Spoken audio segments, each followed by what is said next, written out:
warahmatullahi wabarakatuh. Apa kabar anak-anakku semuanya? Sehat semuanya?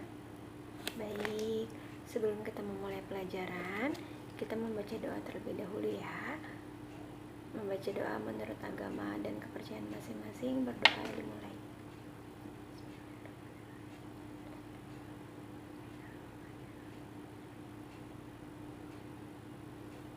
Berdoa selesai. Baik, sebelum memulai pelajaran, Ibu akan absen terlebih dahulu ya. Ketua kelas siapa yang tidak masuk? Siti. Siti kenapa tidak masuk? Sakit. Baik, kita doakan ya anak-anak, semoga Siti cepat sehat kembali agar bisa berkumpul bersama kita semua di sini, dan kita semua di sini yang sehat selalu diberikan kesehatan, dijauhkan dari segala macam penyakit. Amin. Baik, sebelum Ibu masuk materi, Ibu akan membawakan hari ini tentang pembahasan sel. Sebenarnya sel itu apa sih? Ayo, ada yang bisa jawab tidak? Sel itu apa sebenarnya? Sel merupakan materi paling sederhana dalam kehidupan dan merupakan unit penyusun makhluk hidup. Sel mampu melakukan aktivitas kehidupan dan semua reaksi kimia berlangsung di dalam sel. Sebelum kita masuk lebih dalam lagi tentang materi sel dan fungsi sel, kita akan mempelajari sejarah penemuan sel terlebih dahulu ya.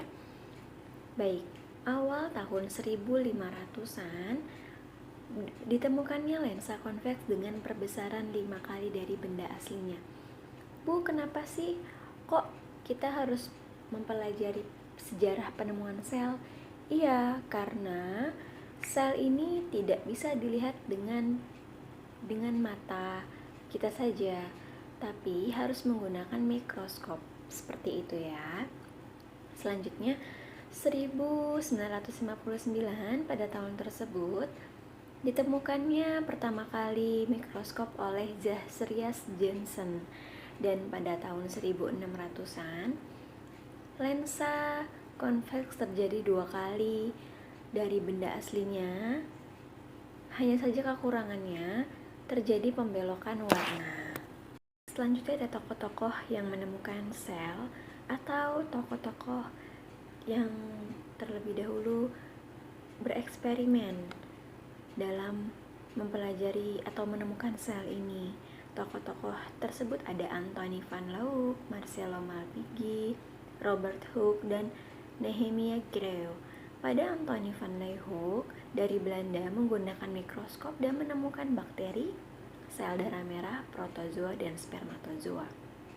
Selanjutnya, Marcelo Malpighi menggunakan lensa untuk mempelajari serangga, dan kemudian Robert Hooke mempelajari sel sayatan gabus.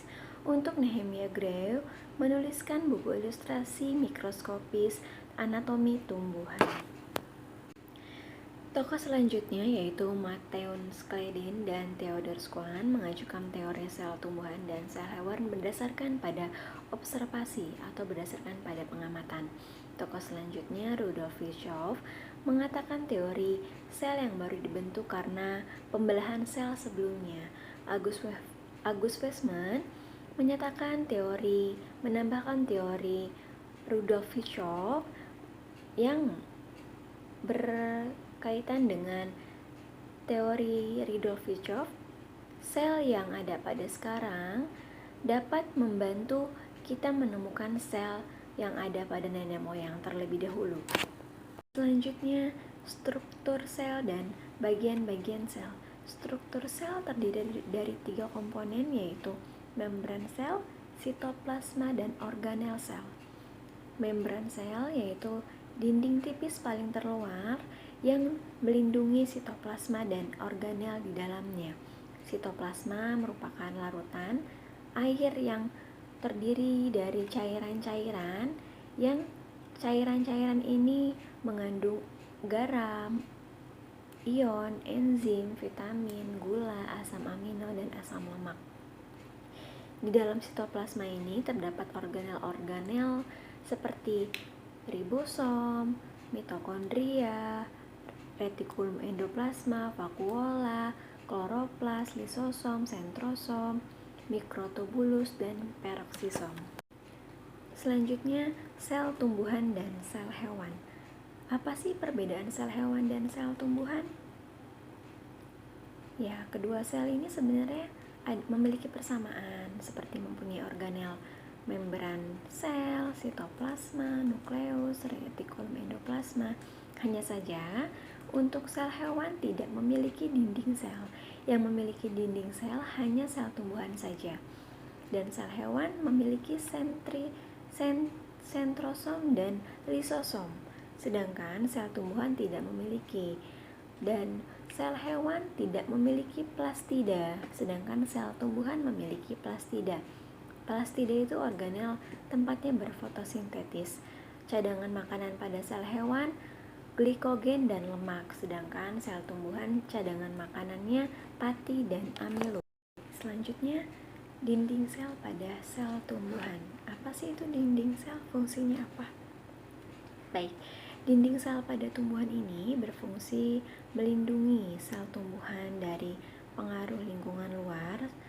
Selain itu juga dinding sel mengandung selulosa. Selulosa itu apa? Molekul gula seperti itu. Dan fungsi dinding sel ini memberi bentuk pada sel tumbuhan dan melindungi sel agar tidak rusak atau pecah, seperti itu. Baik, untuk bagian-bagian sel tadi terdapat 3 komponen apa saja? Membran sel, sitoplasma, dan organel-organel sel. Betul sekali. Selanjutnya, membran sel. Membran sel ini merupakan lapisan yang melindungi permukaan luar sel. Ditemukan semua makhluk hidup, strukturnya berlapis ganda yang terdiri dari fosfolipid dan protein, bersifat selektif permeabel. Fungsinya melindungi, mengontrol keluar masuknya zat, pembatas antara sel dengan lingkungan. Baik, selanjutnya ini menjelaskan membran sel ya. Membran sel ini gambarnya nih. Teman-teman, untuk memudahkannya, yang tengah-tengah besar ini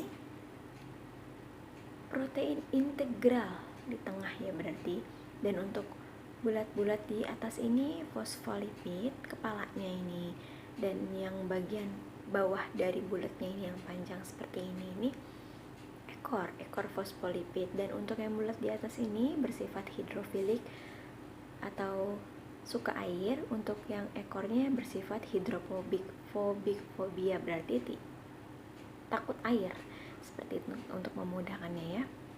Dan untuk yang di atas ini, yang di atas untuk bulat-bulat ini bernama protein perifer permukaan, berarti proteinnya di permukaan, seperti itu. Baik, selanjutnya perbedaan sel prokariotik dan sel eukariotik. Teman-teman ada yang tahu nggak perbedaan sel prokariotik dan eukariotik itu apa? Pada diem semua ya? Baik, begini ya. Untuk memudahkannya, sel prokariotik dan eukariotik. Pro berarti tidak, berarti prokariotik tidak memiliki membran inti dan eukariotik memiliki membran inti. Contohnya sel prokariotik itu apa? Mikroorganisme sel tunggal seperti bakteri. Dan untuk sel eukariotik merupakan makroorganisme seperti tumbuhan dan sel hewan. Selanjutnya organel-organel yang terdapat dalam sitoplasma. Yang pertama mitokondria. Mitokondria berfungsi sebagai respirasi sel yang menghasilkan energi ATP dalam bentuk ATP. Selanjutnya retikulum endoplasma. Retikulum endoplasma terbagi menjadi 2, retikulum endoplasma kasar dan halus. Retikulum endoplasma kasar ditempeli ribosom dan retikulum endoplasma halus tidak ditempeli ribosom. Fungsi dari RE ini mentransportasi protein dan karbohidrat ke badan Golgi. Badan Golgi berfungsi menghasilkan lisosom.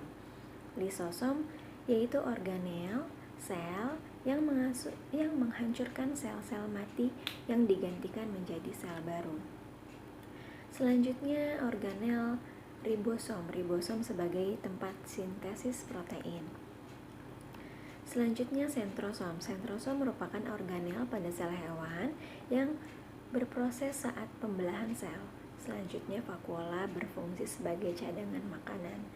Plastida, organel pada tumbuhan yang berfungsi memberi pigmen warna pada saat berfotosintesis. Nukleus merupakan inti sel yang berfungsi sebagai mengendalikan aktivitas di dalam sel. Peroksisom merupakan organel yang berfungsi merubah lemak menjadi karbohidrat. Mikrotubulus berperan dalam pembelahan sel. Bagaimana teman-teman?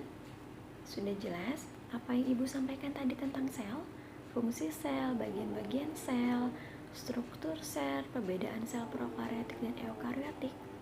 Ada yang masih kurang jelas? Boleh ditanya ya. Dan teman-teman menggarisbawahi poin-poin yang tadi Ibu sampaikan ya, yang akan Ibu keluarkan untuk kuis minggu depan. Jangan lupa belajar yang apa Ibu sampaikan pada hari ini, karena hasil kisi-kisi ini akan berpengaruh untuk nilai kalian di rapot nanti.